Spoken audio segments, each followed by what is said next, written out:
Friends welcome back to my YouTube channel Sapna lifestyle ब्लगলৈ আপোনালোকক পুনৰবাৰ স্বাগতম জনাইছো আৰু আপোনালোকে জনাব আজি দিনটো আপোনালোকে কেনেদৰে পালন কৰে আজি যেহেতু এটা বিশেষ দিন হয় কাতি বিহু আৰু সকলোৱে ঘৰত কাতি বিহু পালন কৰে আৰু তুলসী গছৰ ওচৰত সকলোৱে চাকি ধূপ জ্বলাই সেৱা কৰে গধূলি আৰু তেনেকৈ ময়ো আজি তেনেদৰে পালন কৰিম বুলি ভাবিছোঁ আৰু কৰিও আহিছোঁ আজিও কৰিম তেনেকৈ আৰু যেহেতু সকলোৱে আশীষ বিচাৰিম ভগৱানৰ ওচৰত যে ঘৰখন সুন্দৰকৈ থাকক যাতে ভালে কুশলে থাকোঁ আৰু সেয়াই ভগৱানৰ ওচৰত প্ৰাৰ্থনা কৰিম আৰু দিনটোত কেনেকৈ কি কৰোঁ আৰু গধূলিলৈ অকণমান আয়োজন কৰিছোঁ যিহেতু আপোনালোকক দেখাই যাম ভিডিঅ'খিনি আৰু আপোনালোকে চাই যাব আৰু এটা কথা পাহৰিছোঁ আৰু যিসকলে মোৰ চেনেলটো আগতীয়াকৈ ছাবস্ক্ৰাইব কৰি থৈছে তেওঁলোকক থেংক ইউ ছ' মাছ আৰু যিসকলে মোৰ চেনেলটো এতিয়ালৈকে ছাবস্ক্ৰাইব কৰা নাই প্লিজ ছাবস্ক্ৰাইব কৰি দিব আৰু আপোনালোকৰ এটা এটা ছাবস্ক্ৰাইব লাইকে মোক বহুত আগুৱাই লৈ যাব বুলি আশা কৰিছোঁ আৰু তেনেদৰে মৰম কৰি যাব আৰু যিসকলে ছাবস্ক্ৰাইব কৰিছে তেওঁলোকক সঁচাকৈ মই বহুত থেংকছ দিব বিচাৰিছোঁ আৰু তেনেকৈ আপোনালোকে মোৰ ভিডিঅ'বোৰ চাব তেনেহ'লে ভিডিঅ'খিনি আমি কণ্টিনিউ কৰোঁ আহক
এতিয়া আহি পাইছোঁহি বজাৰৰ পৰা আৰু যিহেতু আজি বজাৰত অলপ মানুহ কম আৰু তথাপি মই তাত ইমান ভিডিঅ' মানে কৰিব নোৱাৰিলোঁ যিখিনি কৰিলোঁ সেইখিনি অকণমানকৈ আৰু যি বস্তু দোকানত সোমাইছিলোঁ বস্তু কেইটামান ল'লোঁ এয়া আৰু এটা লৈছোঁ তো আপোনালোকক দেখাম মই সেইটো কি লৈছোঁ আৰু যিহেতু এতিয়া আহি পাইছোঁহি তো মই অকণমান চেঞ্জ হৈ লওঁ চেঞ্জ হৈ পিনে গধূলি ভাগৰ যিখিনি আমাৰ নিয়ম থাকিব মই সেইখিনি আপোনালোকক দেখাবলৈ চেষ্টা কৰিম তো মই কণ্টিনিউ কৰি যাম ভিডিঅ'টো আপোনালোকে চাব যিহেতু কাতি বিহু হয় সেইকাৰণে পথাৰলৈ আহিছোঁ পথাৰত ধূপ জ্বলাবলৈ এয়া পথাৰত এয়া মোৰ শাহুমা আহিছে আৰু যিহেতু শাহুমাই সেইটো কৰিব তো মই সেয়া আপোনালোকক দেখাম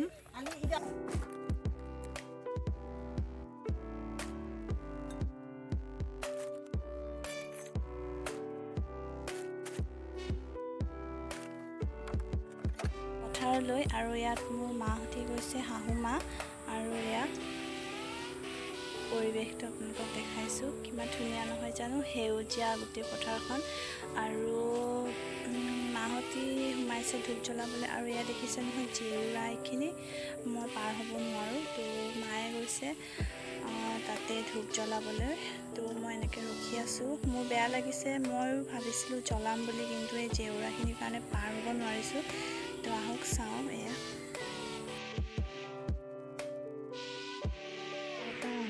পথাৰৰ পৰা আহি মেলি মই এতিয়া ৰুমত আছোঁ আৰু যিহেতু পথাৰত সোমাব নোৱাৰিলোঁ, আপোনালোকক কৈছিলোঁ জেওৰা আছিলে কাৰণে সোমাব নোৱাৰিলোঁ আৰু বিৰাট ৰ'দ আছিলে আজি। তথাপিও গ'লোঁ, যোৱা নাছিলোঁ পথাৰলৈ, এবাৰ গৈ আহিলোঁ। আৰু মই গৈছিলোঁ বজাৰৰ পৰা মই কেইটামান বস্তু আনিলোঁ, দুটামান কিটচেনৰ কাৰণে আনিলোঁ, সেইখিনি কিটচেনত থৈছোঁ আৰু এতিয়া নিজৰ কাৰণে মই দুটা বস্তু আনিলোঁ, তো আপোনালোকক দেখাই আছোঁ।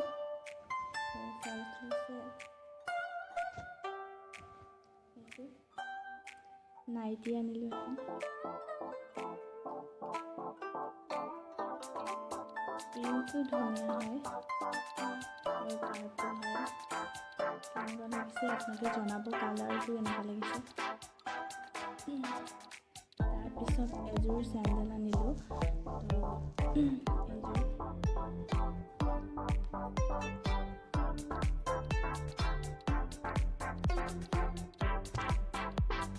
চেণ্ডেলযোৰ কেনেকুৱা লাগিছে আপোনালোকে।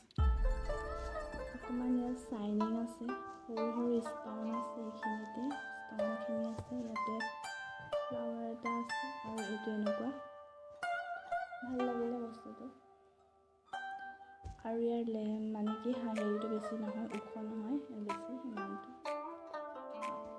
চালৱাৰ, মেখেলা চাদৰ এইবোৰৰ লগত পিন্ধিব পাৰিম। তো সেয়া আজি মই বজাৰ কৰিলোঁ আৰু গধূলিলৈকে সেইখিনি আপোনালোকক দেখাই আছোঁ।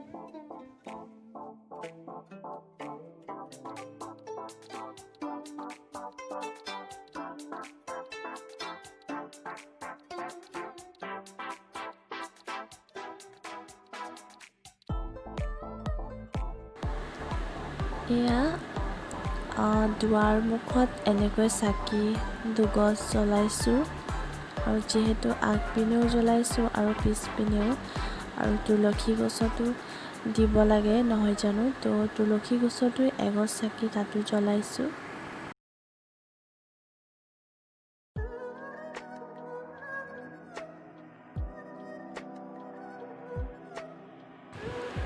সেয়া তুলসী গছৰ চাকি এগছ জ্বলাইছোঁ আৰু মই সেৱা কৰিছোঁ যাতে ভালে কুশলে থাকোঁ বুলি, আৰু ঘৰখনলৈ সুখ শান্তি সমৃদ্ধি সদায় যেন থাকে।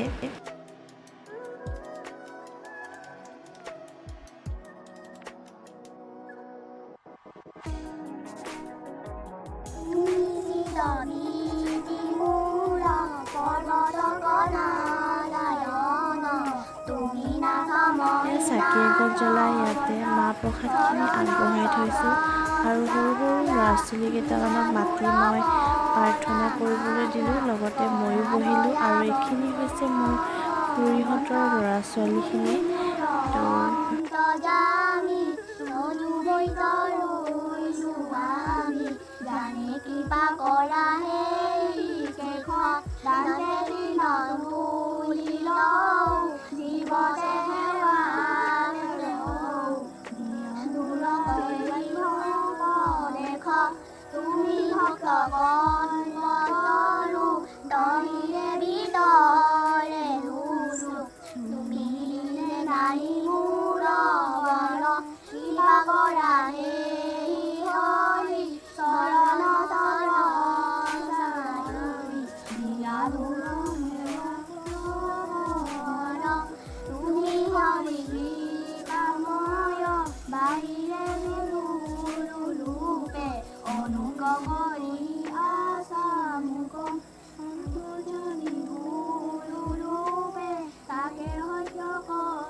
এয়া আমি এতিয়া প্ৰাৰ্থনা কৰিলোঁ। প্ৰাৰ্থনা কৰি পিনে এয়া সৰু সৰু ছোৱালীখিনিক মাতি পিনে মই ভগৱানৰ ওচৰত আশীষ বিচাৰিলোঁ, প্ৰাৰ্থনা কৰিলোঁ আৰু যাতে ভালে কুশলে থাকোঁ সকলোৱে, সেয়াই কামনা কৰিলোঁ।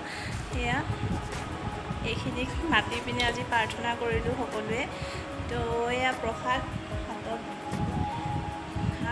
আৰু আপোনালোকে জনাবচোন আপোনালোকে কাতি বিহুটো কেনেদৰে পালন কৰিলে। মই সৰুকৈ আয়োজন এটা কৰিলোঁ আৰু এতিয়া সকলোৱে প্ৰসাদ অলপ অলপকৈ খাম আৰু এয়া ভিডিঅ'খিনি কণ্টিনিউ কৰি থাকিম, আপোনালোকে চাই থাকিব।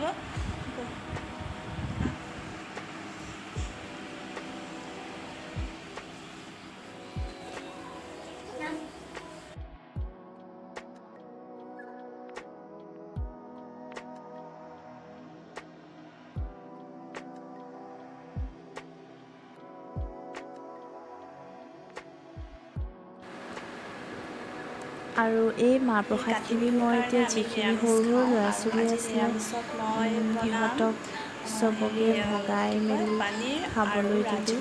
একেলগে বনাম, তো ৰেচিপিটো আপোনালোকক দেখাম, আপোনালোকে চাব কেনেকুৱা লাগিছে আৰু জনাব। তাতে মই আদা নহৰু পেষ্ট আৰু পিঁয়াজ আৰু এইফালে মই জলকীয়া খুন্দি থৈছোঁ।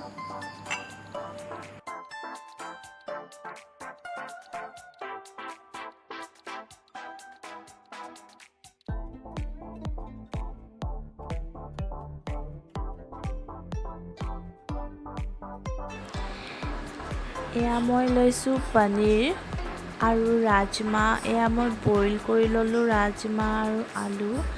আৰু পনীৰখিনি মই প্ৰথমে এনেকৈ ফ্ৰাই কৰি ল'লোঁ আৰু ফ্ৰাই কৰাৰ পিছত মই অলপ ফ্ৰাই কৰি লৈছোঁ আৰু এইখিনি মই পিঁয়াজ আদা নহৰু পেষ্ট আৰু যি মছলা হয় সেইখিনি মই ইয়াতে দিলোঁ।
আৰু যেতিয়া মোৰ ৰাজমাহখিনি অকণমান উতলি অকণমান গ্ৰেভি টাইপ হ'ব, তো তেতিয়া মই পনীৰখিনি তাতে ঢালি দিম। আৰু পনীৰখিনি দিয়াৰ পিছত বেছি দেৰি নথলে হ'ব, যিহেতু পনীৰটো আমি অকণমান ফ্ৰাই কৰি লৈছিলোঁ। তো এয়া দেখিছে মই এনেকৈ দি দিলোঁ, দি পিনে অকণমান লৰাই এইটো থৈ দিলে হৈ গ'ল। আৰু যদি আপোনালোকে মোৰ ভিডিঅ'টো চাই ভাল পালে তেনেহ'লে please like, subscribe and share কৰিব আৰু ওচৰতে থকা ন'টিফিকেশ্যন বেলটো অন